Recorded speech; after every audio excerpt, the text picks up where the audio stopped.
పూర్వకంగా దేవుని వైపు తిరగండి. ఎందుకంటే పొంచి ఉన్న ప్రమాదం తరుముతున్న సాతాను శక్తులు ఎప్పుడు పట్టేస్తాయి. గర్జించు సింహం ఎవరిని మింగుదువా అని తిరుగుతున్నాడు. ఎవరు దొరుకుతారో అప్పనంగా మింగేస్తాడు ఆవిడ.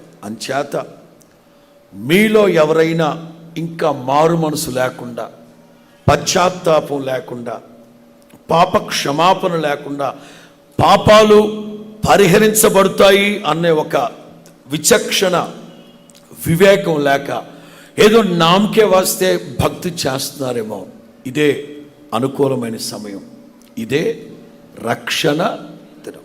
అందుకే సొలొమోను అంటారు, ఇవాళ ఈ మందిరం ఓపెనింగ్లో మీ పేరు పెట్టబడిన మీ ప్రజలు తమను తాము తగ్గించుకొని ప్రార్థన చేస్తే, పాపాలు ఒప్పుకుంటే వాళ్ళని మీరు క్షమించాలి.